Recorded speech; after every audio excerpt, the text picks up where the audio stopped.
নমস্কার বন্ধুরা, চলে এলাম ছোট্ট একটা ভিডিও নিয়ে। প্রতিদিনের মতো ঘুম থেকে উঠেছি সেই ভোরবেলা, কিন্তু সকালবেলা থেকে সমস্ত বাসি কাজকর্ম, স্নান, পুজো সমস্ত কিছু সারতে সারতে অনেকটাই দেরি হয়ে গেছে। এখন বাজে প্রায় 9টা মতো। জলখাবারের সময়ও হয়ে গেছে, তো সেরকম কোনো কিছুই আজকে বানাতে পারিনি। সেই জন্য বানালাম গরম গরম একটু ম্যাগি, সেটা গরু আর আমি মিলে খেয়ে নেব। এরপর করতে হবে রান্নাবান্নার সমস্ত আয়োজন। ভাত বসিয়ে দিয়েছি, আর এই যে দেখো ভাতটা একবার ফুটিয়ে নিয়ে এই ঢাকা দিয়ে দিলাম, কারণ এখন সমস্ত কাজ গ্যাস বসিয়ে করতে হবে। এখন আমাদের একটাই ক্রাইসিস, সেটা হচ্ছে গ্যাস।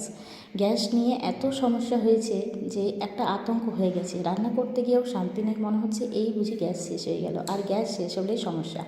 এখন কিন্তু আর আগের মতো ঘন ঘন গ্যাস বুকিং করা যাচ্ছে না, সেটা নিশ্চয়ই সকলেই জানো।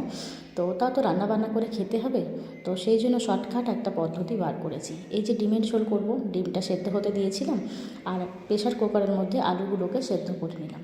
তাহলে কি হলো, আমার সময়টাও কম হয়ে গেল, মানে সময়টাই কম লাগলো, আর অতটা বেশি গ্যাসও পুড়লো না। তারপর এই যে সুন্দর করে কষিয়ে ডিমের ঝোল এখন বসিয়ে দিয়েছি। তো চাইলে তোমরাও এইভাবে রান্নাবান্না করতে পারো, সময়ও কিন্তু কম খরচ হবে আর গ্যাসও কম খরচ হবে। এরপর করব এঁচোড়ের সবজি। এঁচোড় সেদ্ধ হতে তো প্রায় মাংসর মতনই সময় লাগে, 1 ঘন্টা মতো কড়াইয়ে দিলে। তো সেই জন্য এঁচোড় আর আলুটাকেও ছোটো ছোটো করে কেটে প্রেশার কুকারে সেদ্ধ করে নিচ্ছি। লবণ দিয়ে সেদ্ধ করতে হবে, না হলে কিন্তু ভেতরে লবণ যাবে না, আর খেতে একদম বিচ্ছিরি স্বাদ পাবে। অন্য কোনো কিছু দেওয়া চলবে না, হলুদ, তেল, অনেকেই অনেক রকম কিছু দিয়ে দেয়। কেউ আবার দেখেছি যে এঁচোড় কষা হলে গুঁড়ো দেয়। তো মোটামুটি সমস্ত রান্নাবান্নার আয়োজন চলছে। এই যে দেখো সমস্ত মশলাটাকে কড়াইয়ের মধ্যে দিয়ে সুন্দর করে কষিয়ে নিচ্ছি। তারপর সেদ্ধ করে রাখা এঁচোড়, আলু সব কড়াইয়ের মধ্যে দিয়ে সামান্য অল্প পরিমাণ জল দিয়ে এই যে এখন সবজিটা রেডি করে নিচ্ছি। আজকে কিন্তু এঁচোড় আলু দিয়ে ঝোল করব না, আজ করব সবজি। আমার মতন যারা ভীষণই ব্যস্ত, সময়ে অসময়ে এখানে ওখানে ছুটতে হয় বিভিন্ন কাজের সূত্রে, তারা তো এরকমভাবে রান্নাবান্না করতেই পারো। এতে কি এঁচোড়ের সবজিটা এখন হয়ে গেছে, এটাকে নামিয়ে নেব। তার আগে উপর থেকে দিয়ে দিলাম অল্প পরিমাণ গরম মশলার গুঁড়ো। আর এই যে দেখো ভাতের ফ্যান ঝরিয়ে নিয়েছি, তো কি সুন্দর ঝরঝরে ভাত হয়েছে। এরপর বানালাম অল্প পরিমাণ লাউ পোস্ত। তো সেম প্রসেসেই লাউ আর আলুটাকে কুকারের মধ্যে সেদ্ধ করে নিয়ে তারপর বড়ি ফোড়ন দিয়ে আর পোস্ত বাটাটা দিয়ে দিয়েছিলাম উপর থেকে।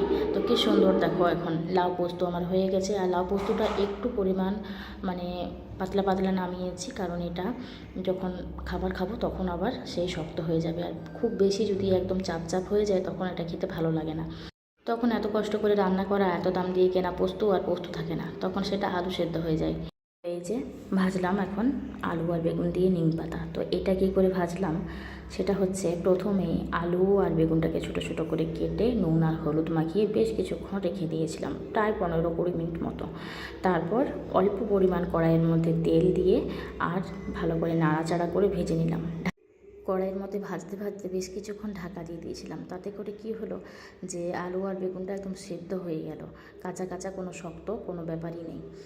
তো ভাবছিলাম যে রান্নাবান্না শেষ করে একটু নিজের কাজকর্ম করব, তো তাও করতে ফ্রিজের দিকে চোখ দিতে দেখি কিছুটা পরিমাণ পটল রয়েছে আর কিন্দুরি রয়েছে।